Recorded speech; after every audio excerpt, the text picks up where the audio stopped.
అని పెట్టారు వాళ్ళు అనే దాని గురించి మనం పరిశోధన చేయవలసి ఉన్నది. చేసి మరొక్కసారి గర్గ భాగవతం చెప్పేటప్పుడు చెప్పుకున్నాం దాని గురించి. అర్థమైందండి అమ్మా?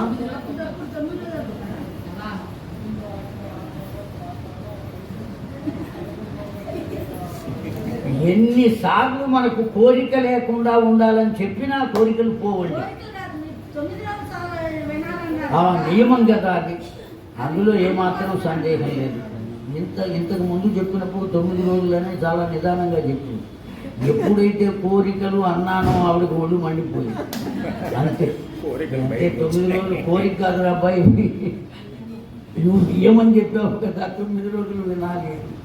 ఆ ఇచ్చ ఉండటం ఆనందకరమైన విషయం. ఎవరికైనప్పటికీ కూడా నిరంతరం భగవంతుని చరిత్ర కూడా భగవంతుని యొక్క స్వరూపమే కదండి. మంత్రస్వరూపం, యంత్రస్వరూపం, కథారూపం, మనం తయారు చేసుకున్నటువంటి రూపం. అర్థమైందా అండి? 5వది తత్వరూపము. ఆ భగవంతుని రూపాలు ఎన్నిగా ఉన్నాయి అంటే 5 రూపాలుగా ఉన్నాయి. అందులో మనకు బాగా దగ్గరగా ఉండి మనల్ని మైమరిపింపచేయగలిగినటువంటి అతడి దృష్టికి తీసుకువెళ్ళగలిగినది ఏదయ్యా అంటే మనం చూసుకునే రూపం కాదు, మంత్ర రూపం కాదు, యంత్ర రూపం కాదు, తత్వరూపం అంత తొందరగా పట్టదు. ఏది పడుతుందయ్యా అంటే కేవలం కథారూపమే. అందుకోసమనే బ్రహ్మదేవుడు కూడా వేదముల కన్నా ముందు దేన్ని చూచాడు అంటే పురాణములనే అధ్యయనము చేశాడు అని చెప్పారు.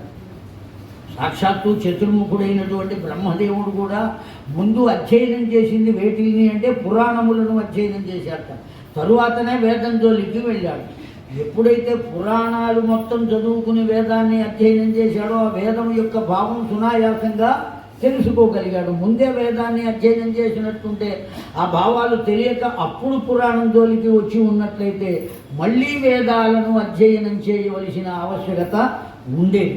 కనుకనే అంత గొప్పవి పురాణాలు. అందుకనే వేదం సముపబృంహయేత్ అని చెప్పారు. ఈ పురాణాలన్నీ కూడా ఇతిహాస పురాణాన్ని వేదం సముపబృంహయేత్. దేని నుంచి వచ్చినాయి అంటే వేదముల నుండే వచ్చినాయి. వేదముల యొక్క స్వరూపమే పురాణములన్నీ కూడా. అంతే తప్ప నేను చాలా గొప్పవాణ్ణయ్యా, ఉపనిషత్తులు అధ్యయనం చేస్తున్నాను, ఇప్పుడు పురాణం జోలికి నేను రాదలుచుకోలేదు అని ఎవరైనా అన్నారు అంటే అంతకన్నా అమాయకత్వం ఇంకొకటి లేదు. నువ్వు ఎటువంటి స్థితికైనా చేరుకోవచ్చు, కానీ అసలు ఆధారమైనటువంటి దాన్ని కనుక వదిలిపెట్టినట్లయితే నీకు ఏది అందవలెనో అది అందే అవకాశం ఉండదు అని చెప్పారు పెద్దలు. కనుక ఆ పిల్లవాడికి డోలోత్సవం చేస్తున్నారు. ముత్తైదువులందరినీ పిలిచారు. ఆ నందరాజు ఎంత సంతోషంగా ఉన్నాడు. ఎంతమంది గోపికలు ఉన్నారు అంటే పొద్దున మనం చెప్పుకున్నాం ఎన్ని యూథములు ఉన్నాయి. అన్ని యూథములతోనూ ఆ గోపికలంతా ఎక్కడ ఉన్నారు అంటే నందరాజు ఇంటనే ఉన్నారు. గొప్ప బాలకులు కానీ గోపికలు కానీ అందరూ ఎటువంటి పిల్లవాడిని కన్నావమ్మ, ఎంత అదృష్టం లేక పొందినప్పటికీ కూడా ఘనాఘన కోమల నీలమేఘశ్యాముడై దివ్యమైన సుందరమైన చారుతర సుందర దివ్యముఖారవింద సందర్శనానంద సందోహ రూపుడు అని చెబుతున్నారు. ఎంతగా ఆ ఉపమానాలు వేస్తే వాళ్ళకు ఆనందం కలుగుతుంది, ఎన్ని రకాలుగా చెబితే ఆనందం కలుగుతుంది. ఎందుకంటే ఎప్పుడూ కనబడనటువంటి వాడు ఒక రూపాన్ని పొంది కనపడ్డాడు. ఎవరికి కూడా కనబడిన వాడు, దేవతలకు కూడా అందని వాడు, కేవల తత్వానికి మాత్రమే దొరికేటువంటి వాడు. అటువంటి వాడు ఒక రూపాన్ని పొంది ఇప్పుడు ధర్మోద్ధరణ కొరకు అవతరించాడు. భూదేవికి ఇచ్చిన మాటను అనుసరించి ఆ వచ్చినటువంటి వాడిని చూసి పరవశించిపోతున్నారు. ఆ గోపకాంతలు గోపికలు అందరూ కూడా వాడిని ఊయల్లో వేశారు, ఊపుతున్నారు చక్కగా. వీళ్ళు వాడిని ఆడిస్తున్నారా, వాడే వీళ్లను ఆడిస్తున్నాడా అనేటువంటిది తేల్చుకోలేని స్థితిలో ఉన్నది ఆ ప్రాంతం. అక్కడికి చేరుకున్నది కంసుని చేత పంపబడేటువంటిది. వీళ్ళందరూ ఆ యశోదమ్మను నందరాజును కీర్తిస్తున్నారండి. ఎంతగా కీర్తిస్తున్నా తనకు పుత్రుడు కలిగిన ఆ పుత్రుడు ఇంత దివ్యమైనటువంటి సోయగాన్ని కలిగి ఉన్నా నందరాజు ఎంత వినయంతో ఉన్నాడు అంటే ఈ గోపబాలకులందరూ అతడితో చెబుతుంటే నందరాజు ఒక్క మాట అన్నాడండి, మీ అందరి ఆశీర్వచనం వల్ల ఇటువంటి పిల్లవాడిని నేను పొందగలిగాను అని చెప్పాడు. ఒక్కటే మాట. పెద్దల యొక్క ఆశీర్వచనం చేత నేను మీకు కింకరుణ్ణి, పరిపాలకుడు ఎప్పుడూ కూడా సేవకుడే కానీ అధికారి కాదు. రాజు అని చెప్పబడేటువంటి వాడు ఎవరిగా ప్రవర్తించాలి? సేవకుడుగానే ప్రవర్తించాలి. ఆ కారణం చేత నందరాజు ఏమని చెబుతున్నాడు అంటే, నేను మీకు కింకరున్నయ్యా, మీ అందరి యొక్క ఆశీర్వచనం చేత ఇంత మహత్తరమైనటువంటి ఒక బిడ్డని నేను లేక లేక ఇంత కాలానికి పొందగలిగానయ్యా. మొత్తం అందరికీ నోరు తీపి చేశాడు. ఆ గోపికలందరూ ఆ యశోదమ్మను కీర్తిస్తుంటే యశోదమ్మ కూడా ఇదే మాట చెప్పిందట. ఏమని చెప్పింది? మీ ఆశీర్వచన బలం చేతనే నాకు ఇటువంటి పిల్లవాడు కలిగాడు, నేను అదృష్టవంతురాలనయ్యాను. అంతేనా, రోహిణీదేవి కూడా అక్కడే ఉన్నది కదండి. ఆ రోహిణీదేవితో చెప్పిందట, ఏతత్ మయా కృత దానం విశేషత త్వదీయం ఉపరూపకల్పనం అని చెప్పిందటండి. అక్క, మొత్తం ఎవరెవరికి ఏ ఏ విధముగా దానములు చేయవలెనో ఆ పనంతా కూడా నీవు చూసుకోవలసింది అని చెప్పిందటండి. అనేక మందికి అనేక రకాలైనటువంటి దానములు. ఒక్కొక్క బ్రాహ్మణునకు 1,00,000 గోవులను దానం చేశాడటండి. ఎంతమంది బ్రాహ్మణులను పిలిచాడో, ఎన్ని లక్షల గోవులు దానం చేశాడు. ఏ విధమైనటువంటి సంస్కారం ఈ జీవుడికి జరిగినా అతడు పుట్టినప్పటి నుంచి చివరికి అంతిమ సంస్కారం జరిగే సమయంలో కూడా ఈ షోడశ దానములు, ఈ దశ దానములు ఇవన్నీ చేయవలసినదే. అందులో ఏమాత్రం సందేహం లేదు. అయితే మనం వెళ్ళిపోయిన తర్వాత ఆ ఉన్నవాళ్ళు చేస్తారో లేదో తెలియదు కదండి. అంటే ఉన్నప్పుడు నువ్వే చేసుకో. వాళ్ళు చేస్తారో లేదో అని సందేహం ఉన్నప్పుడు, నీవు ఉన్నప్పుడు నువ్వే గోదానం చేయి, నువ్వే భూదానం చేయి, నువ్వే గృహదానం చేయి. ప్రత్యామ్నాయము అనే దాని గురించి ఆలోచించమాకు. చేతనైనంత వరకు చేసుకో. ఏమంటే భక్తాడు బియ్యం ఇవ్వలేకపోయినా గుప్పెడు ఇవ్వవచ్చు కదా, ఆమదానము అని చెప్తారు. భారతీయ సనాతనమైనటువంటి ధర్మంలో పాప పరిహారం చేసుకునేటువంటి ప్రత్యేకమైనటువంటి ఆయుధం ఏదయ్యా అంటే దానము చేయుటయే ప్రధానమైనటువంటి. నీవు చేసేటువంటి దాన ధర్మముల వల్లనే. ఆ దానం కూడా ఎలా చేయాలట? నేను చేయటం చేత అతడు బ్రతుకుతున్నాడు అనే భావన కలిగి చేయరాదట. నేను దానం చేస్తున్నాను కనుక వాడు బతుకుతున్నాడు, నేను పెడుతున్నాను కనుక వాడు బతుకుతున్నాడయ్యా, లేకపోతే వాడు బతకగలుగుతాడా? శివాజీ మహారాజ్ అంతటి వాడికి ఆలోచన వచ్చిందటండి. ఒకనొక సందర్భంలో దారి వెంట వెళ్ళేటువంటి పాంధులకు విశ్రాంతి తీసుకోవడం కోసం ఒక సత్రవై ఏర్పాటు చేస్తున్నాడు. ఎవరు ఏర్పాటు చేసేది? శివాజీ మహారాజ్. ఆ సత్రవై ఏర్పాటు చేయడానికి కూలీ వాళ్ళని పిలిచాడు, ఆ సిమెంట్ పని చేసేవారిని పిలిచాడు. వాళ్ళందరూ వచ్చారు, కడుతున్నారు. ఎట్లా చేస్తున్నారో చూద్దామని శివాజీ మహారాజు వచ్చాడు. ఆ ఎదురుగుండా ఒక పెద్ద బండ ఉన్నదిగా, దాని మీద కూర్చున్నాడు. ఆయన కోసం సింహాసనాలు వస్తాయి అక్కడికి. ఆ బండ మీద కూర్చున్నాడు. కూర్చుని చూస్తున్నాడు. చూస్తూ మనసులో అనుకున్నట్ట శివాజీ, నేను వీళ్ళందరికీ పని ఇచ్చాను కనుక 4 వేళ్ళు నోట్లోకి పెడుతున్నాయి. వాళ్లకు కూలీ ఇస్తాను కదా, ఆ కూలీతో వాళ్ళు బతుకుతున్నారు. నేనే కనుక ఈ నిర్మాణమునకు వాళ్ళను పిలవకుండా ఉన్నట్లుంటే వాళ్లకు ఎట్లా జీవం గడుస్తుంది? కనుక నేను మంచి పనే చేశాను అని మనస్సులో అనుకున్నాడు. ఎవరు అనుకున్నది? శివాజీ మహారాజ్. ఎప్పుడైతే అనుకున్నాడో సమర్థ రామదాస స్వామి, ఆ శివాజీ యొక్క గురుదేవుడు అక్కడ ప్రత్యక్షమయ్యాడండి. మహానుభావుడు అప్పటికప్పుడు ప్రత్యక్షమయ్యాట. ఎంత దూరం నడిచి వచ్చాడు? మామూలుగా నడిస్తే రాగలుగుతాడు. అప్పటికప్పుడు యోగ దృష్టి చేత అక్కడ ప్రత్యక్షమయ్యాడు ఆ మహానుభావుడు. శివా అని పిలిచాటండి. పిలిచి, నువ్వు లేచి నువ్వు ఏ రాతి మీద కూర్చున్నావో ఆ రాతిని ఈ సుత్తితో పగలగొట్టు ఒక్కసారి. ఓ పెద్ద సుత్తి ఇచ్చాడు. గురువు చెప్పిన తర్వాత ఎందుకు ఏమిటి అని అడిగేటువంటి అవకాశం లేదు. ఆ కారణం చేత లేచాడు, ఆ సుత్తి తీసుకున్నాడు, ఆ బండ మీద వేసి కొట్టాడు. బండ 2గా పగిలింది. లోపల నుంచి ఒక కప్ప బయటికి దూకింది. ఎప్పుడైతే దూకిందో శివాజీ మహారాజ్ ఏం చేశాడు? పాదాభివందనం చేశాడు. ఏమర్థమైందండి ఇప్పుడు శివాజీకి? ఆ రాతి లోపల ఉన్నటువంటి కప్పను ఇప్పటిదాకా బ్రతికించిన వాడు ఎప్పుడు? అది రాతి లోపల ఉన్నది కదా, దానికి ఎవరు ఆహారాన్ని ఇచ్చారండి? భాగవతంలోనే శ్రీమద్ భాగవతంలో చిట్ట చివరికి చెబుతారు, సాలెపురుగు కూడా నాకు గురువే అని దత్తాత్రేయుల వారు యదువుకు చెప్పినట్టుగా కృష్ణ పరమాత్మ ఉద్ధవునకు తెలియజేశారు. సాలెపురుగు ఎట్లా గురువు అయ్యింది? ఎక్కడో చీకట్లో ఒక మూల గూడు కట్టుకుని ఉంటే దానికి కావలసిన ఆకారమైనటువంటి ఒక పురుగు ఎగురుకుంటూ వచ్చి ఆ గూటి మీద పడుతుంది. అది జిగురుగా ఉంటుంది కనుక, ఆ దారాలు జిగురుగా ఉంటాయి కనుక అతుక్కుపోతుంది ఆ పురుగు. తిరిగి ఆ సాలెపురుగు అక్కడికి వచ్చి ఆ పురుగుని కాస్త తినేస్తుంది. ఏమర్థమయ్యింది మనకు?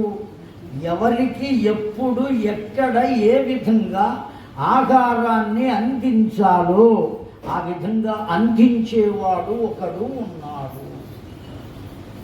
అవునా కాదా? మన ప్రయోజకత్వం చేత మనం సంపాదించుకుంటున్నామా? ఈ ప్రయోజకత్వాన్ని కల్పించినటువంటి వాడు కూడా అతడు. నేను చాలా గొప్పగా మాట్లాడుతున్నాను అని అనుకునేవాళ్ళు అనుకుంటూ ఉంటుంటారు. చాలా గొప్ప విషయాలు చెబుతున్నాను, పొరపాటు. నీ చేత ఎన్ని గొప్ప విషయాలు చెప్పిస్తున్నది ఎవరు? పరా పశ్యంతి మధ్యమ వైఖరి, ఆయా రూపములతో ఆయా దశలుగా వచ్చి ఆ శబ్దానికి, ఆ శబ్ద బ్రహ్మము ఒక రూపాన్ని పొందితే నాలుక ద్వారా ఆ అక్షర రూపం వచ్చి ఎదుటివాడు ఆ భావాన్ని అర్థం చేసుకునే స్థితి కలిగింది. ఇంత స్థితిని కల్పిస్తున్నది ఎవరు? నీవు కల్పిస్తున్నావా? నీ లోపల ఉన్నటువంటి ఆ చైతన్య స్వరూపమే సత్ చిత్ ఆనంద రూపాయ అని చెప్పుకున్నాం. దేవి భాగవతంలో కూడా మొట్టమొదటి శ్లోకం చెబుతున్నది, సర్వ చైతన్య రూపాం తాం ఆద్యాం విద్యాం చ ధీమహి బుద్ధిం యా నః ప్రచోదయాత్. సర్వ చైతన్య రూపం, ఆ చైతన్య రూపం లోపల ఉన్నది కనుకనే మనం ఈ పనులన్నీ చేయగలుగుతున్నాం. ఎక్కడెక్కడి నుంచో కదిలి ఇక్కడికి రాగలుగుతున్నాం, కూర్చుంటున్నాం, వింటున్నాం. ఎక్కడి నుంచో వచ్చి ఇక్కడ కూర్చుని చెప్పగలుగుతున్నాం. ఇవన్నీ మన చేత చేయిస్తున్నది ఎవరు అంటే లోపల ఉన్నటువంటి చైతన్య తత్వము. ఆ చైతన్య తత్వమే సాక్షాత్తు ఎవరయ్యా అంటే భగవంతుడు. కనుక ఏ కర్మ కానీ, ఏ చూపు కానీ, ఏ ఆలోచన కానీ, ఏ మాట కానీ, దేన్నైనా సరే ఎవరిని ఆధారంగా చేసుకుని మనము మనగలుగుతున్నాము అంటే కేవల ఆ చైతన్య తత్వమును ఆధారంగా చేసుకుని, ఆ విశ్వాసంతో ఎప్పుడైతే ఉంటావో నీ వెంట ఎవరుంటారు? అప్పుడు ఆ భగవంతుడే ఉంటాడు. ఆ చైతన్య రూపమే నీ వెంట ఉంటుంది. ఇవన్నీ నేనే చేస్తున్నాను అని ఎప్పుడైతే అనుకున్నావో నీ దగ్గర వాడు ఉండేటువంటి అవకాశం లేదు. నువ్వే చేస్తున్నావు కదా, చేసుకోపోరా. వాడే చేస్తున్నాడు అని ఎప్పుడైతే అనుకుంటామో మనకు అవసరమైనవన్నీ చేయడం కోసం వాడు ఎక్కడుంటాడు? మన వెంట ఉంటాడు, జంటగా ఉంటాడు, కాపాడుతూ ఉంటాడు. మన చేతనే అన్ని కర్మలు సక్రమంగా చేయిస్తాడు. భగవంతుడే చేస్తున్నాడు కనుక ఈ కర్మలన్నీ అవన్నీ సత్కర్మలు అవుతాయి కానీ దుష్కర్మలు అయ్యేటువంటి అవకాశం లేదు అని పొద్దున్న చెప్పుకున్నాం మనం. దానికి ఉదాహరణగా ఒక కథ కూడా చెప్పుకున్నాం. బాగా గుర్తుపెట్టుకోండి. అర్థమైందా అండి? చెడు కర్మ చేసినా అది కూడా ఏమవుతుంది? భగవత్ రూపమైతే సత్కర్మగానే ఆవిష్కరింపబడుతుంది అని చెప్పారు. కనుక ఆ విధమైనటువంటి స్థితిని పొందవలసిన ఆవశ్యకత మనకందరికీ ఉన్నది. ప్రతి చిన్న కథ నుంచి కూడా గొప్ప వేదాంత తత్వాన్ని అందజేస్తున్నది ఈ గర్గ సంహిత. అంత దివ్యమైనటువంటి గ్రంథం చెప్పుకునేటువంటి భాగ్యం తలుచుకుంటేనే ఒళ్ళు పులకరిస్తుందండి. అటువంటి భాగ్యాన్ని కల్పించినటువంటి ఆ తల్లికి, మా బావగారికి కూడా శతధా సహస్రధా కృతజ్ఞతలు చెప్పుకోవాలి. ఎందుకంటే మంచి అవకాశం. ఆ సంహిత సామాన్యమైనటువంటిది కాదు. ఆ గోపికలకందరికీ ఆవిడ చెప్పింది, మీ అందరి దివ్యమైనటువంటి ఆశీర్వచనం చేతనే ఇటువంటి పుత్రుణ్ణి నేను పొందగలిగాను. ఆ గోప బాలకులకందరికీ నందరాజు కూడా అదే మాట చెప్పాడు. మొత్తం అందరికీ నోరు తీపి చేశాడు.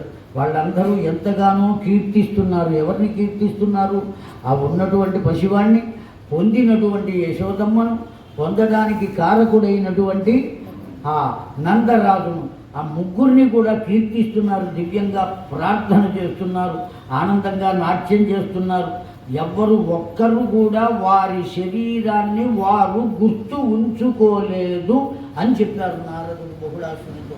వారి శరీరం వాళ్లకు తెలియని స్థితిలో ఉన్నారటండి. ఆ నాట్య విశేషంలో కానీ, గాన విశేషంలో కానీ, యోగ విశేషంలో కానీ, సంభాషణ విశేషంలో కానీ వాళ్ళను వాళ్ళు మరిచిపోయి కేవల భగవత్ తత్వ దర్శనం చేసేటువంటి మనోహర మూర్తినిటండి. ఎటువంటి మూర్తి వాడు అంటే మనోహర మూర్తి. ఇంతకన్నా గొప్ప పదం ఏది లేదు.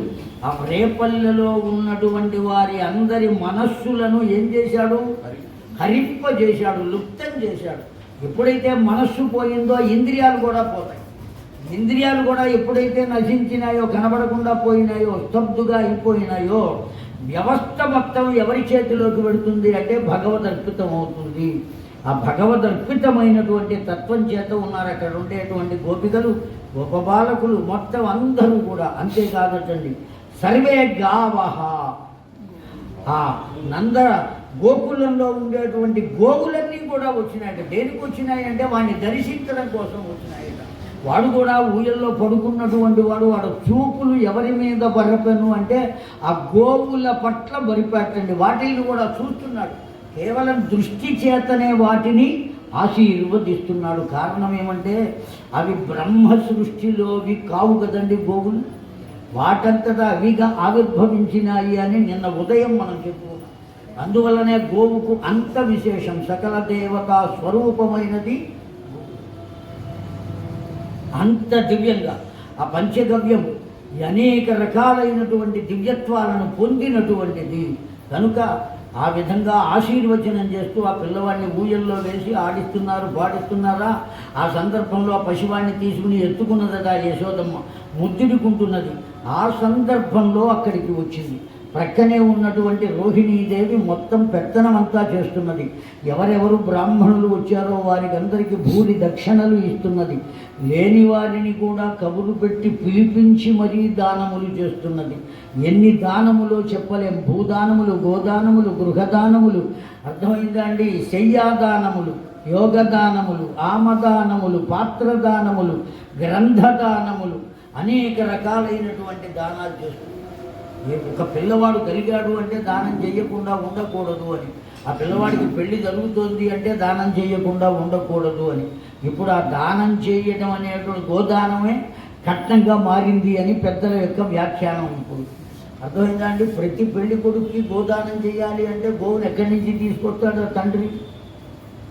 అందుకోసమని గోవు యొక్క ఖరీదుని ఆ పిల్లవాడికి ఇచ్చేస్తే గోదానం చేసిన దాంతో సమానం. ఇప్పుడు ఆ గోవు యొక్క ఖరీదు కోట్లు, లక్షలకు వెళ్ళింది. చాలా మంచి విషయమే.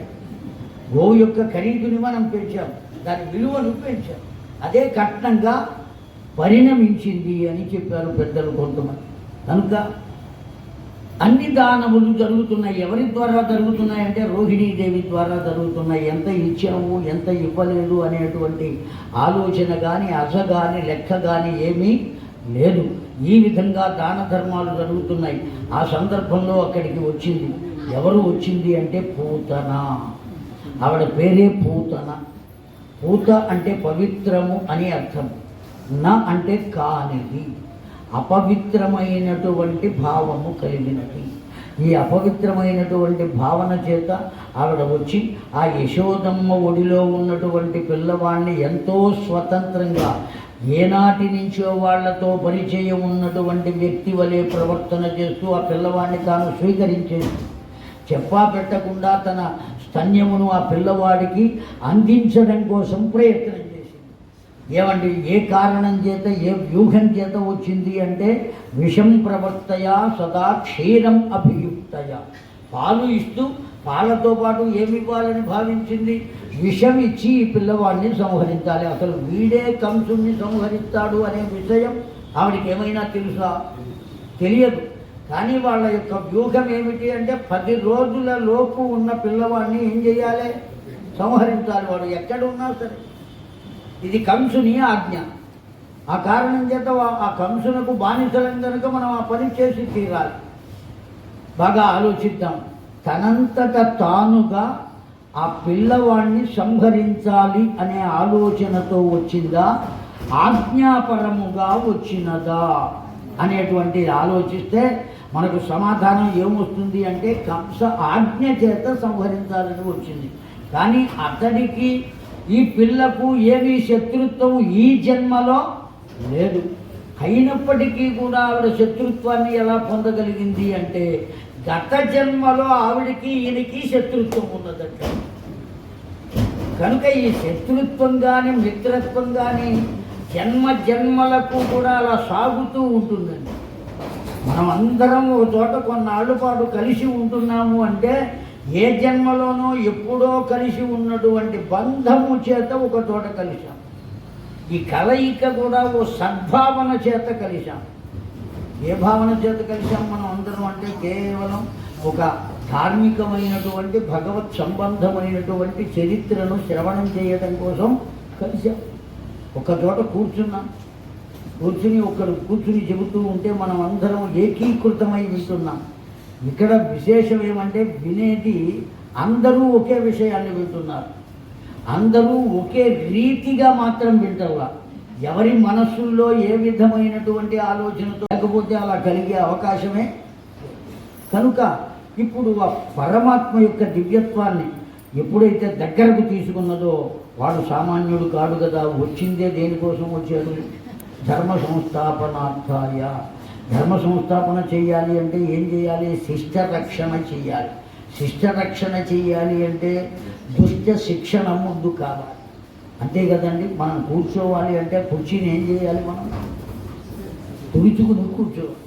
ఉన్న మలినాన్ని తీసేస్తే హాయిగా కూర్చోవచ్చు. ఒకవేళ తీయకపోయినా సరే నేను కూర్చుంటానయ్యా అంటే మనం చేయగలిగింది ఏం లేదు. అర్థమైందండి. కాకపోతే సర్వసాధారణంగా ఎవరైనా చేసే పని ఏమిటయ్యా అంటే కనీసం తుడవలేకపోయినా ఉఫ్ఫని ఊదనన్నా ఊదుతాడు ఉన్న దుమ్ము పోవటం కోసం.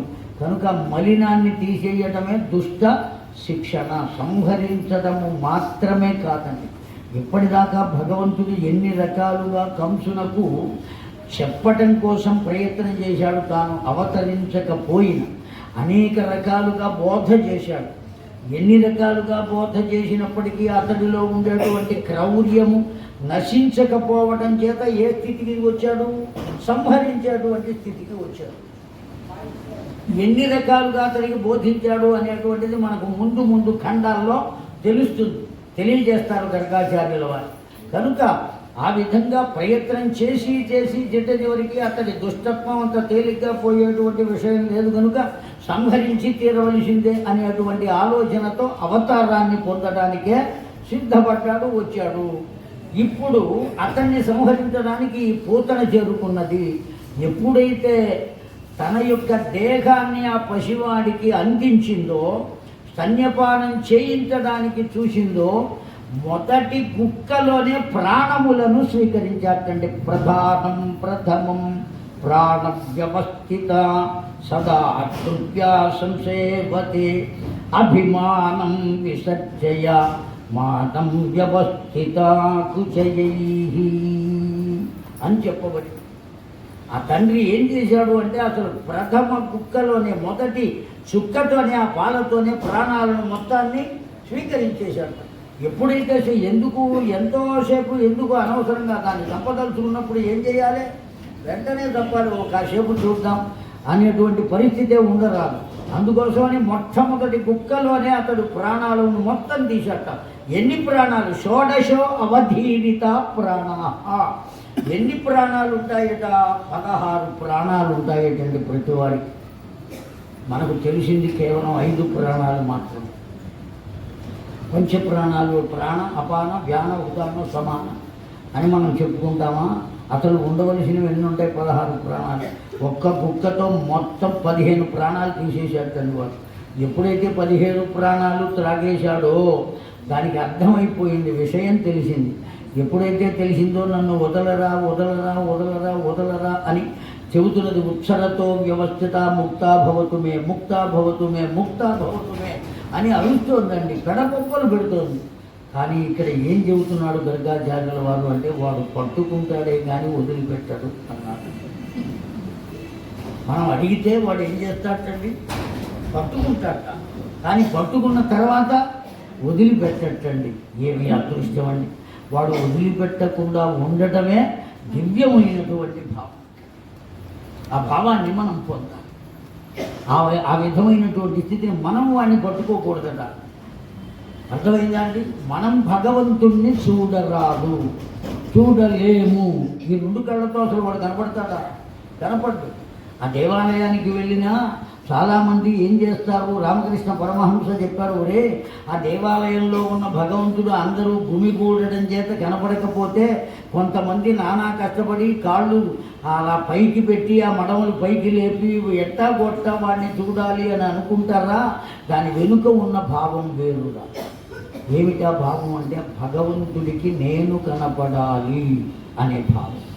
ఏ భావం అంటే అది భగవంతుడికి నేను కనపడాలి, నేను వాడిని ఏం చూడగలుగుతాను, వాడిని చూడలేను, ఈ చర్మచక్షువులకు వాడు దర్శనం ఇవ్వడు కనుక నేను చూడలేను. అక్కడ ఉన్నది భగవంతుడే కదా, చర్మచక్షువులకు వాడు కనపడ్డు కనుక ఎవరిని చూడాలి, ఆ దేవాలయం దగ్గరికి మనం వెళ్ళేది దేనికి, వాడిని దర్శించాలి అనేది అనుకునేది దేనికి, కొద్దిసేపు ఒక్క క్షణం ఉంటే చాలు అనుకుని కదా మనం పెడుతున్నాం తిరుమల తిరుపతికి.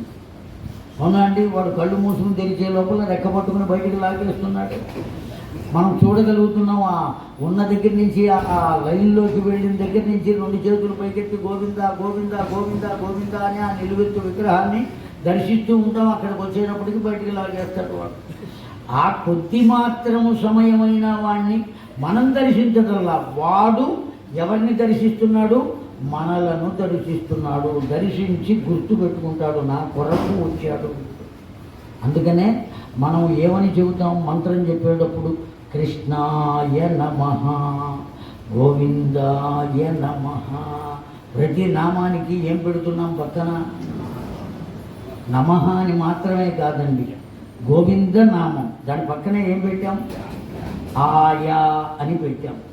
కృష్ణ ఆయా, గోవింద ఆయా, నారాయణ ఆయా. ఈ ఆయా అంటే అర్థం ఏమిటో తెలుసా అండి, కొరకు అని అర్థం సంస్కృతంలో. ఆయా అంటే కొరకు, రాముని కొరకు నేను. ఎప్పుడైతే కొరకు అన్నామో మళ్ళీ తిరిగి తీసుకునేటువంటి అవకాశం లేదు.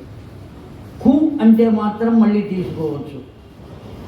సాకలి కొరకు వస్త్రములు ఇచ్చి తిని అంటే మళ్ళీ ఆ వస్త్రములు మళ్ళీ మనం తీసుకునే అవకాశం లేదు.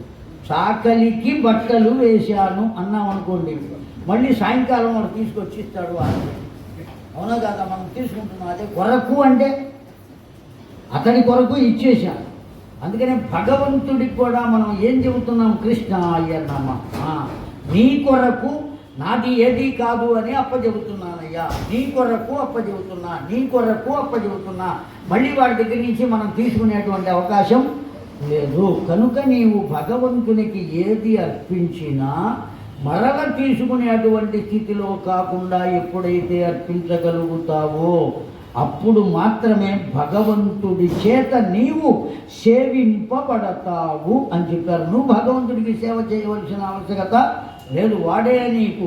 అందుకనే నారదునితో సాక్షాత్తు నారాయణుడు ఎవరు చెప్పాడు, క్రీతోహం మమ భక్తారం అని చెప్పాడు. నా భక్తులకు నేను అమ్ముడు పోతానయ్యా అన్నాడు. క్రీతోహం, వాళ్ళు ఏ పని చేయమంటే అది చేస్తానయ్యా. మద్భక్తాః యత్ర గాయంతి తత్ర తిష్ఠామి. ఎక్కడ నన్ను గురించి చెప్పుకుంటూ ఉంటారో నేను అక్కడే ఉంటానయ్యా అని కూడా మాట ఇచ్చాడు నారదుల వారు. కనుక అంత దివ్యమైన స్థితిలో ఆ పూతన ప్రాణములు 16 ప్రాణములు హరించేటప్పటికీ అందంగా మారి దివ్యమైన సుందర రూపంతో ఉన్నటువంటి ఆ పూతన రూపం కాస్త ఇప్పుడు రాక్షస రూపానికి వచ్చేసింది. చిన్న పిల్లవాడు, రోజుల పిల్లవాడైనటువంటి వాడు ఏ విధమైనటువంటి భీతి చెందకుండా ఆ రాక్షసు యొక్క వక్షస్థలం మీద పారాడుతూ ఆడుకుంటున్నాడు. వాడు చూసిన గొప్ప బాలకులంతా వెళ్ళి పరుగు పెట్టుకుంటూ వెళ్ళి వాడిని తీసుకొచ్చారట. ఇంత రాక్షస, ఈ రాక్షసి చేత పడినటువంటి వాడు ఎవ్వడూ బ్రతికేటువంటి అవకాశం లేదు. అంత భయంకరమైనటువంటి రాక్షసి.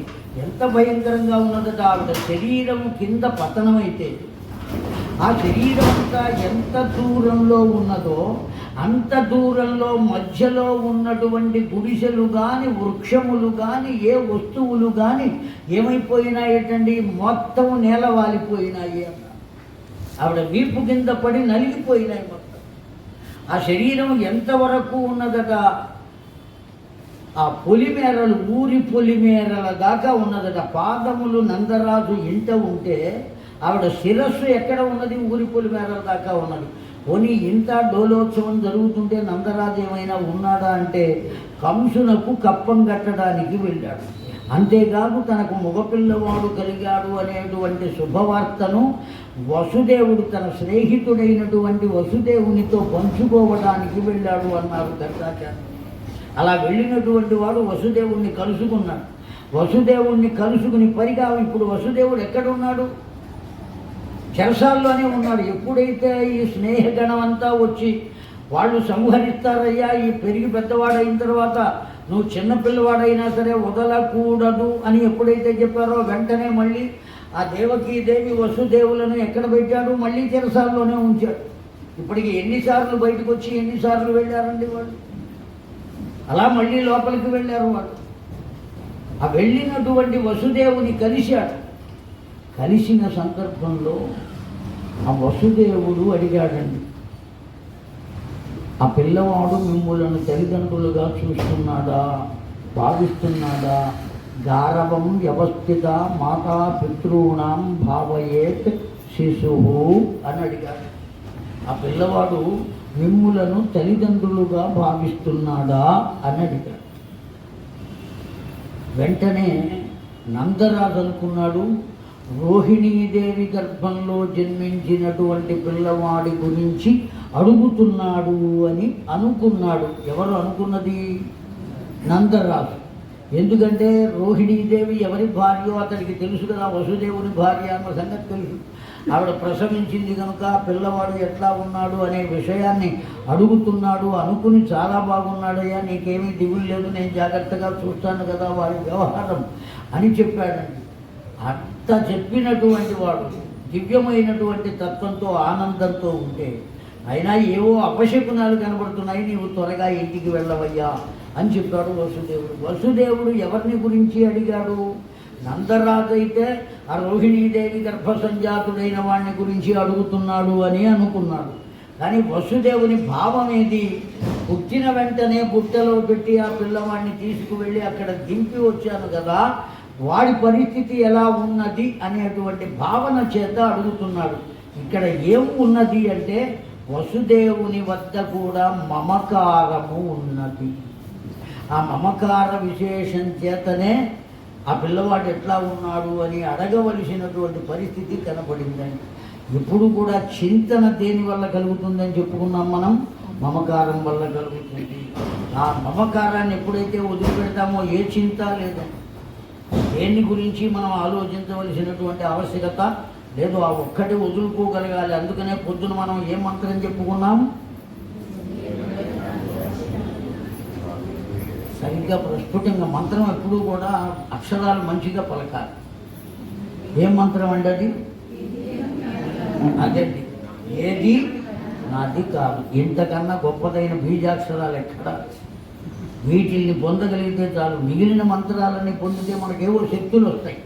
ఆ శక్తులు రావడం చేత అనేక రకాలైనటువంటి విపరీతమైన లక్షణాలు కలుగుతాయి. మనకు ఆ శక్తులేవి అక్కర్లా, అసలు ఉన్నవేవి కూడా నాకు అక్కర్లేదు అనే స్థితి కలిగితే ఏది పొందగలుగుతామో అది పొందగలుగుతాం, ఖచ్చితంగా పొందగలుగుతాం. అందులో ఏమాత్రం సందేహం లేదు. ఎప్పుడైతే అక్కర్లేదు అని అనుకుంటామో, ఏది అక్కరలేదు అన్నామో దాన్నే ఎక్కువగా భగవంతుడు ఇస్తూ ఉంటాడు. మనం వద్దన్నాం కనుక అక్కర్లేని వాడికి ఇస్తాను కనుక మనకు అసలు ప్రపంచంతోనే నాకు సంబంధం లేదయ్యా అని ఎప్పుడైతే అనుకుంటామో వాడు ప్రపంచంతో బంధాన్ని ఏర్పరిచి ప్రపంచము యొక్క రూపమే తానై ఆ ప్రపంచ రూపంగా తను మన వద్ద చేరుతాడు. ఎప్పుడైతే అక్కడే మన వద్ద చేరినట్టయితే అంతకన్నా కావలసిందే ఉంది. ప్రపంచమే మనదైతే మనం పొందవలసింది ఇంకా ఏమీ ఉండదు, లోకంలో కోరుకోవలసిందేమీ ఉండదు.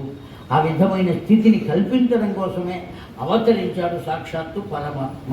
కనుక ఇప్పుడు ఆ పూతన సంహారము అయిపోయింది. వాస్తవానికి అది సంహారం కాదు, ఉద్ధారము అన్నారు. పూతనను ఉద్ధరింపజేయుట. ఎందువల్ల ఉద్ధరింపజేశారయ్యా? ఈవిడ గత జన్మ రహస్యం ఏమిటో చెబుతున్నారు గర్గాచార్యులు వారు. అందరి గత జన్మలు చెబుతారు కదండి. ఒక్క విషయం కాదు, మొత్తం అందరిది. ఆ తృణావర్తుడు, శకటాసురుడు, వీళ్ళందరి పూర్వజన్మ వృత్తాంతాలు కూడా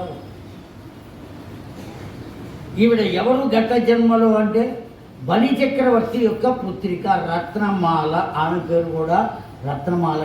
ఆ బలి చక్రవర్తి పుత్రిక వామనుడు ఆ వీధి వెంట పెడుతుంటే స్ఫురద్రూపి దివ్యమైనటువంటి వటువుగా చిన్న పిల్లవాడుగా ఆ తాటియాకులతో చేయబడినటువంటి ఛత్రమును, ఓ దండమును, ఓ కమండలమును, కౌపీనమును ధరించి కాష్టపాదరక్ష విక్రీడితాయాం చెక్కతో చేయబడినటువంటి పాదరక్షలను స్వీకరించి అతడు ఆ వీధి వెంట నడిచి వెళుతుంటే ఎంత బాగుంటుందండి చూడండి. ఏమండి, గర్భాష్టమే ఉపవీత, 8 ఏళ్ల వయస్సులో పిల్లవాడికి ఉపనయనం అయితే పసుపు నీళ్లలో ముంచిన తెల్లని వస్త్రాన్ని వాడు ఆ లుంగీలాగా కట్టుకుని కౌపీనాన్ని ధరించి ఆ కృష్ణాజనము మౌంజీ ఇవన్నీ ధరించి దండం దగ్గర పెట్టుకుని వాడు చెవుల వద్ద చేతులు ఉంచుకుని అహంభో అభివాదయే భిక్షాందేహి అని అంటే ఆ వటువుని చూడడానికి ఒళ్ళు పులకరించిపోతుంది. 30 ఏళ్ళు వచ్చిన తర్వాత వాడు లుంగీ కట్టుకుని భవతి భిక్షాందేహి అంటే దున్నపోతూ ముందు నుంచున్నట్టు. అవునా కాదా? నాకైతే అట్లాగే అనిపిస్తుంది. ఏ వయస్సులో జరగవలసిన సంస్కారం ఆ వయస్సులో జరగాలి. అందుకనే పెద్దలు ఏం చేశారయ్య అంటే కనీసం సామూహిక ఉపనయనాలు కనుక ఏర్పాటు చేస్తే అట్లాగైనా వచ్చి చేస్తారు కదా అనేటువంటి భావనతో ఏర్పాటు చేస్తున్నారు. వాటికి కూడా ఈ 30 ఏళ్ళ వాళ్ళే వస్తున్నారు. ఆ ఖమ్మంలో ఒకసారి ఆ ఉపనయన విశేషాన్ని చెప్పడం కోసం నన్ను పిలిస్తే వెళ్ళాను. మొత్తం అన్నీ అవే ఉన్నాయి. చిన్నపిల్లవాడు ఒక్కడు కనపడతాడు. అందరూ ఏమని భావిస్తున్నారంటే అసలు ఉపనయనం అంటే చిట్ట చివరికి ఏ స్థితికి వచ్చారు ఆ వయస్సులో కూడా ఎవరు చేసుకోవడల్లా. రేపు పెళ్ళి అయితే ఇవాళ స్నాతకానికి ముందే చెయ్యెత్తరా అని ఆ పురోహితుల వారు తాడు వాడి మెడలో వేసేసి అయిపోయింది ఉపనయనం కూడా. అంటే కేవలం వివాహానికి అదొక అర్హత అన్నట్టు మాత్రమే కనపడుతుంది. కానీ శాస్త్ర విషయంగా దానివల్ల మనం పొందవలసిందేదో పొందాలి, వీడికి సంస్కారం కలగాలి అనేటువంటి ఆలోచన మాత్రం బ్రహ్మణ్యులలో కూడా ఉండకపోవడమే మనం దుఃఖించవలసినటువంటి విషయం. ఆ భగవంతునికి చెప్పుకోవలసిన విషయం. ఏం చెప్పుకుంటామంటే ఏం చెప్పుకోవాలి?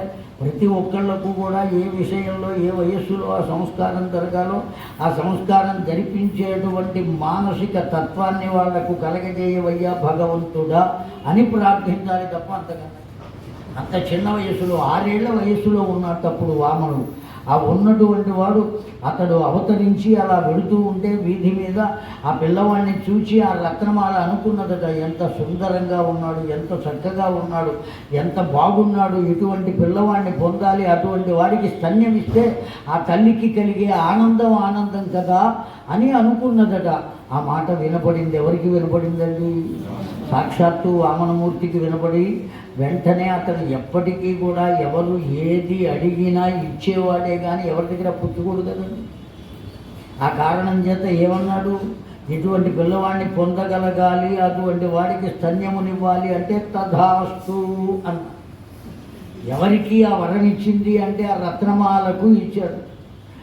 తరువాత తన తండ్రి ఆ వామనునకు దానం చేసి 3 అడుగులు, 1 అడుగుతో భూమి మొత్తాన్ని ఆక్రమించి విక్రముడై బ్రహ్మాండాంతవర్ధి అయి అని చెప్పారు పోతన గారు. ఇంతింతై వటుడింతై నభో వీధిపై నల్లంతై తోయజ మండలాక్రమున కల్లంతై మహర్వాటిపైనంతై ఎక్కడి దాకా తీసుకువెళ్ళాడు. ఆ పాదాన్ని అలా ఉంచి 3 రకాలుగా తన పరాక్రమాన్ని చూపించి త్రివిక్రముడైనటువంటి వామనుడు 3వ పాదాన్ని ఎక్కడ పెట్టమంటావయ్యా అంటే ఇక్కడ పెట్టమని బలి చక్రవర్తి చెప్పారు. పాతాళమునకు రసాతలమునకు పంపే. ఆ రసాతలం అనే దానికి కూడా వ్యాఖ్యానం చెప్పారండి శ్రీమద్ భాగవతంలో. శ్రీధరుల వారు ఎంత గొప్ప మాట చెప్పారంటే, రసోవై సహ అనే పదం ఉన్నది కదండి. రసాతలం అంటే మనం ఏమనుకుంటాం? పాతాళానికి నెట్టివేశాడయ్యా అని. చాలామంది దాని గురించి వాదోపవాదాలు చేసినటువంటి పండితులు కూడా ఉన్నారు, బాగా చదువుకున్న వాళ్ళలో. తిరుపతి దేవస్థానం వాళ్ళు చర్చా వేదిక ఏర్పాటు చేసినప్పుడు ఈ విషయాన్ని గురించి అనేకమైనటువంటి చర్చలు వచ్చినాయి. కేవలం శ్రవణం చేశాను.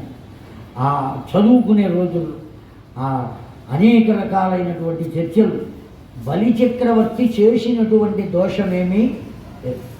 అటువంటిప్పుడు ఏ దోషం చేయనటువంటి బలి చక్రవర్తిని కేవలం రాక్షస జాతిలో జన్మించిన కారణం చేతనే అతన్ని తొక్కివేస్తాడా నారాయణుడు?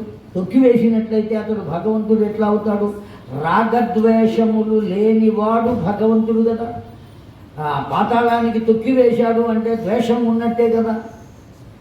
రాగము ఉండకూడదు, ద్వేషము ఉండకూడదు కదా అని ఈ విషయాన్ని గురించి 3 రోజులు చర్చించారు. కానీ శ్రీధరుల వారి వ్యాఖ్యానంలో అతి తేలిగ్గా సమాధానం చెప్పారు. శ్రీధరులు తపస్సు చేసి వ్యాఖ్యానం రాశారు భాగవతాన్ని. వారు ఏం చెప్పారు? రసాతలమునకు పంపే అన్నారు. చెప్పండి గట్టిగా, దేనికి పంపారు? రసాతలం అంటే ఏమి? పాతాళం కాదు. ఇక్కడ రసాతలం అంటే భావం వేరు. రసో వైషః, రసపురుషుడు అతడు ఉండే తలము ఏదో అది రసాతలము. ఇక్కడ ఉంచినటువంటి పాదాన్ని రసాతలమునకు పంపెను అంటే ఆ బలి చక్రవర్తిని తన వద్దకే చేర్చుకొనెను అని అర్థం. అంతేగాని పాతాళానికి నెట్టివేశాడు అని కాదు అర్థం. ఆ భగవంతుడు ఎక్కడికి చేర్చుకున్నాడు అంటే తన వద్దకు చేర్చుకున్నాడు. బలి చక్రవర్తి ఇప్పటికీ బ్రతికే ఉన్నాడని అనేకమైన పురాణాలు మనకు చెబుతున్నాయి. అతనికి శాశ్వతత్వాన్ని, చిరంజీవత్వాన్ని కల్పించాడు. ఎవరు కల్పించింది? సాక్షాత్తు నారాయణుడే. దానం చేసి సర్వసమర్పణ చేసిన వారిలో ఎవరు గొప్పవారు అంటే బలి చక్రవర్తినే చెప్పారు. సాక్షాత్తు సర్వస్వమును సేవ చేసినటువంటి వారు ఎవరయ్యా అంటే హనుమ ఒక్కడే. దివ్యమైనటువంటి స్నేహభావంతో వెంట తిరిగిన వాడు ఎవరయ్యా అంటే అర్జునుడు ఒక్కడే.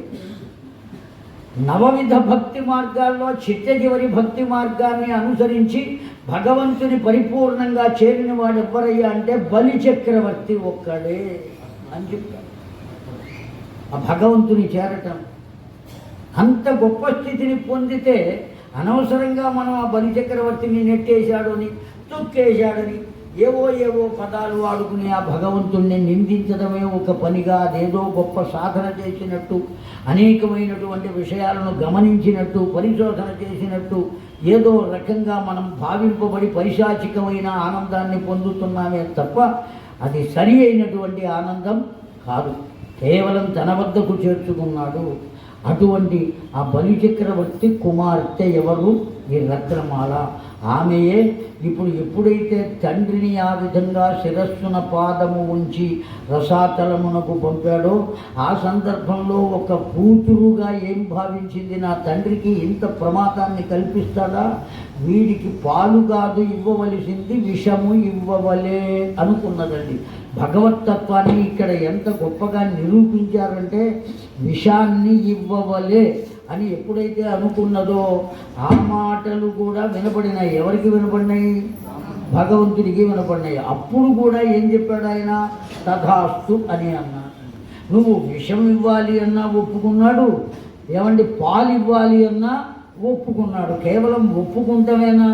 ఆ కోరిక తీర్చడం కోసం ఆ పిల్లను ఇప్పుడు పూతనగా అవతరింపజేసి ఆమెకు ఈ కంసుని ద్వారా ఈ ఆలోచనను కల్పింపజేసి తన వద్దకు చేర్చుకుని ఆమెకు ఏ స్థితిని కల్పించవలెనో ఆ స్థితిని కల్పించి ఉద్ధరించినటువంటి దివ్యమైన తత్వమే భగవత్తత్వము.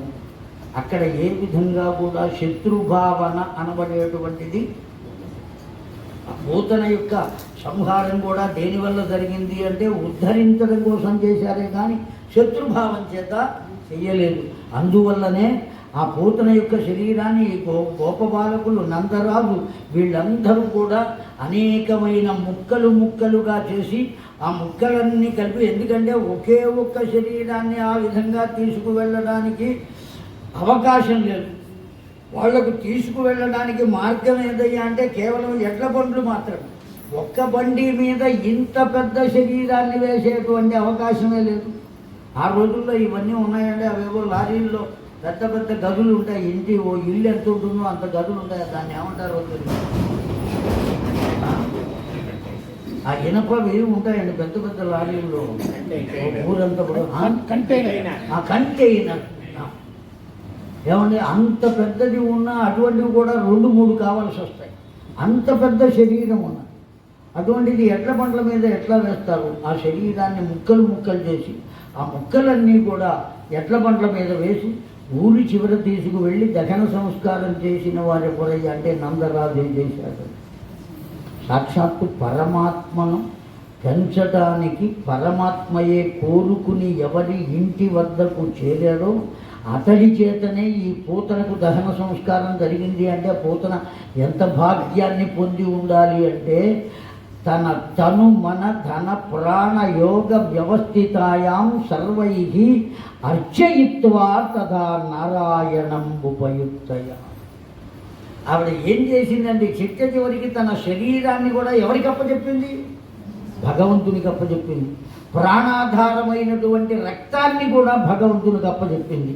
అవునా కాదండి? భగవంతుడే కదా స్వీకరించింది. సర్వస్వమును ప్రసాదముగా స్వీకరించాడు. ఎప్పుడైతే స్వీకరించాడో ఆ జీవికి దేన్ని కల్పించాడు? ఉత్తమమైనటువంటి స్థితిని కల్పించను. ఎప్పుడైతే ఆ విధంగా ఆ భగవంతుని చేత ప్రాణములను లుప్తము చేసుకున్నదో ఆవిడకు మరల జన్మించేటువంటి అవకాశం లేకుండా ఆ జనన మరణ చక్రం నుంచి బయటపడేటువంటి దివ్యమైనటువంటి అవకాశాన్ని కల్పించాడు. కనుకనే ఉద్ధారము అని చెప్పారు. ఆవిడని సంహరించలేదు, ఉద్ధరించారు. గత జన్మలో ఆవిడ బలిచక్రవర్తి పుత్రిక. ఆ కోరికలను అనుసరించే ఈ జన్మమును పొందినది. ఒక్కసారి మనం వెనక్కి వెళ్ళి ఆలోచిద్దాం. మనం కూడా మళ్ళీ మళ్ళీ పుడుతున్నాం కదా. ఎందుకొరకు పుడుతున్నామంటే గత జన్మ వాసనల వల్లనే మళ్ళీ పుడుతున్నాం. ఆ పూతన ఎట్లా అయితే గత జన్మ వాసనల చేత మరల జన్మను పొందిందో మనం కూడా జన్మలు దేనివల్ల పొందుతున్నాం? ఆ గత జన్మ వాసనల వల్ల పొందుతున్నాం. ఆ వాసనలే లేకుండా చేసుకున్నట్లయితే ఎట్లు అవుతుంది? ఏ విధంగా చేసుకోగలుగుతామంటే సర్వస్వమును భగవదర్పితం చేస్తేనే. ఇప్పుడు పూతన కూడా తన దేహంతో సహా ఎవరికి అప్పచెప్పింది? భగవంతుడికి అప్పచెప్పింది. ఆ కారణం చేత దహింపబడుతున్నటువంటి దహనము చేయబడినటువంటి ఆ దేహము నుండి కూడా అనేకములైనటువంటి పరిమళ సుగంధములు వచ్చినాయి. ఎందువల్ల వచ్చినాయి అంటే భగవదర్పితమైన ఏ వస్తువైనా ఏమవుతుందది? పవిత్రం అవుతుంది. సర్వసాధారణంగా శరీరం కదండి, శరీరం పవిత్రం కాదు. ఈ శరీరం నుంచి బయటికి వచ్చే ఏ పదార్థమైనా ఒక్కటి సుగంధం కలిగినది ఉన్నదా చెప్పండి? లేదు. అయినప్పటికీ ఇప్పుడు దహనం అయ్యేటువంటి సమయంలో సుగంధాన్ని లోకానికి అందించింది ఆ శరీరం. దహింపబడుతూ ఎలా అందించగలిగింది అంటే భగవదర్పితమై ఉన్నది కనుకనే ఆ విధమైనటువంటి సౌగంధిక తత్వాన్ని పొందినది అని చెప్పారు. కనుక ఎప్పటికీ కూడా సుగంధాన్ని లోకానికి మనము వెదజల్లగలగాలి అంటే సర్వస్వమును ఎవరికి సమర్పించాలి? మరణ సమయంలో అయినప్పటికీ కూడా మనం అందించగలిగేటువంటి స్థితి సామాన్యమైన మనం మానవులను పొందడం కష్టం కాదు. రాక్షసత్వమే ఆ స్థితిని పొందితే సామాన్యమైనటువంటి మానవుడు పొందలేకపోతాడా? రాక్షసుడు ఎక్కడ ఉంటాడు అంటే పాతాళంలో ఉంటాడు. దేవతలు ఎక్కడ ఉంటారు అంటే పైలోకాల్లో ఉంటారు. మానవుడు ఎక్కడ ఉన్నాడు అంటే మధ్యలో ఉన్నాడు. కనుక రాక్షసుల కన్నా ఉన్నత స్థాయిలో ఉన్నాడా? నిమ్న స్థాయిలో ఉన్నాడా? మానవుడు ఉత్తమ స్థాయిలోనే ఉన్నాడు. కనుక రాక్షసుడే ఆ స్థాయిని చేరుకోగలిగినప్పుడు అంతకన్నా ఉత్తమ స్థాయిలో ఉన్న మానవుడు అతి తేలికగా భగవంతుని చేరుకునే అవకాశం ఉన్నదా లేదా? కేవలం ఎందువల్ల మనం చేరుకోలేకపోతున్నామంటే 2 అక్షరాల పదం. ఆ పదమే ఇంత ప్రమాదాన్ని తెచ్చిపెట్టిందండి. ఏమిటా పదము అంటే మాయ అని చెప్పారు. ఆ మాయను శిరస్సున ధరించాను కనుకనే ఎన్ని మాయలు. ఆ పనులు నేను చేశా, ఈ పనులు నేను చేశా, ఇవన్నీ నేనేం చేశా, ఇవన్నీ నేనే నిర్వహించా. నేనే కూర్చుని చెబుతున్నా కనుక చెబుతున్నామా అండి? చెప్పిస్తున్నాడు. అర్థమైందా? ఏ కర్మ అయినా ఎంత ఉత్కృష్టమైనటువంటి కర్మ చేసినా, ఎంత గొప్పదైనటువంటి పని చేసినా ఆ పనులన్నీ మన చేత ఎవరు చేయించారు అంటే సాక్షాత్తు పరాత్పరుడే చేయించాడు అనేటువంటి భావన మనం పొందగలిగితే, ఇటువంటి భావన మనం పొందాలి అని మనకు బోధించిన చరిత్ర ఏది అంటే ఈ గర్గ సంహితలో పూతన ఉద్ధారము. ఈ భావాన్ని మనకు పాఠంగా చెప్పింది. ఆ పూతన అయిపోయిన తర్వాత పిల్లవాడు కాస్త పాకుతూ తిరుగుతున్నాడా, అటువంటి పరిస్థితుల్లో శకటాసురుడు అనబడేటువంటి వాడు వచ్చాడు. మహిమ్నుడు అనే పేరు, మహిమ్నాక్షుడు వాడి పేరు. గత జన్మలో ఒకానొక రాజు దూర్వాసుని శాపగతమయ్యాడు. వాస్తవానికి భక్తుడే అతడు. భక్తుడయ్యుండి కూడా కాముకుడయ్యున్నాడు. ఆ కారణం చేత అనేక మంది స్త్రీలతో అతడు సంచరిస్తున్న సమయంలో ఆప్రక్కగా దూర్వాసుల వారు వచ్చారు. ఆ దూర్వాసుల వారు వస్తే మహానుభావులైనటువంటి వాళ్ళను చూసి ఏం చేయాలి, మనం కనబడిన వెంటనే నమస్కరించాలి. వాళ్ళు మనకు తెలియవలసిన ఆవశ్యకత లేదు, మనకు పరిచయం లేదు కదా, అనవసరంగా మనం ఎందుకు ఆ నమస్కారాన్ని ఆ దండగా చేయాలి అనే ఆలోచనతో ఉండకూడదు. మహానుభావుడు అని నీ మనస్సుకు అనిపించిందా, అతడు తెలిసినా తెలియకపోయినా, పరిచయం ఉన్నా లేకపోయినా ఏం చేయాలి, నమస్కరించాలి. మనకన్నా చిన్నవాళ్ళ పెద్దవాళ్ళ, వాళ్ళు స్త్రీలా పురుషులా, ఈ ఆలోచన ఉండకూడదండి. ఉపాధితో మనకే సంబంధము లేదు. అసలు ఉపాధి కలిగిన వాడికే ఆ ఉపాధితో సంబంధం లేనప్పుడు మనకేం సంబంధం? కనుక మనం ఏం చేయాలి, మహానుభావుడు కనపడ్డాడు అంటే వెంటనే 2 చేతులు ఎత్తి నమస్కరించవయ్యా. అసలు నమస్కరించాలి. ఎట్లా నమస్కరించాలంటే ఉరసా శిరస మనస వజ్రసా తదా పత్యాం కరాభ్యాం కర్ణాభ్యాం ప్రణామ అష్ట అంగ ఉచ్యతే. కాకపోతే రోడ్డు మీద ఈ విధంగా నమస్కారం చేస్తే చాలా కష్టం. కనుక కర్మేంద్రియములు 5 జ్ఞానేంద్రియములు 5 ఒక్క చోట చేర్చి శిరస్సు ఉంచి నీవు నమస్కరించవయ్యా అని పెద్దలు మనకు బోధించారు. కనుక ఆ విధంగా నమస్కరించాలి. మహానుభావులు కనబడినప్పుడు ఆ దూర్వాసుడు కనబడినప్పుడు చూచాడు. చూచి కూడా అతడు స్త్రీ లౌల్యము చేత ఆ దూర్వాసుని గుర్తించకపోవటం చేత కుపితుడైనటువంటి దూర్వాసుడు కేవల దేహ సౌఖ్యము కొరకు నీవు పాటుపడుతూ మహత్వమును గుర్తించలేదు కనుక దేహము లేని రూపంలో నీవు అవతరిస్తావు అని చెప్పించాడు. దేహం లేకుండా ఉంటాడు. అందుకనే ఇప్పుడు ఆ రాక్షసుడికి దేహం లేదు. వాడు ఏదో ఒక వస్తువుని ఆవహించి తన కర్మను పూర్తి చేసుకోవాలి తప్ప తనకో దేహం లేదు. ఎప్పుడైతే ఆ శాపాన్ని పెట్టాడో వెంటనే కాళ్ళ మీద పడ్డాడు. ఎవరైనా చేసేది అదే కదా, దండం దశగుణం భవే. శుభ్రంగా కాళ్ళ మీద పడ్డాడు. దూర్వాసుడు మహానుభావులైనటువంటి వాళ్ళ యొక్క ఆగ్రహం ఎంతకాలం ఉంటుంది అంటే ఉత్తమ శిక్షణం కోపం అని చెప్పారు శాస్త్రం. ఉత్తమమైనటువంటి వారి ఆగ్రహం క్షణకాలమే ఉంటుంది, అంతకన్నా ఎక్కువ ఉండదు. జీవితాంతం కోపంతో ఉన్నాం. ఒక్కసారి నిర్ణయించుకుంటానంటేనండి నేను ఇక మళ్ళీ వాళ్ళ జోలికి వెళ్ళనండి, అదేదో గొప్పతనంగా చెబుతాడు వాడు. అంతకన్నా అధమమైనటువంటి తనం ఇంకొకటి లేదు. దుర్మార్గుని యొక్క ఆగ్రహం ఎలా ఉంటుంది అంటే పోతన గారు చెప్పారు, గడ్డివామిలోని మంట వలె అన్నారు.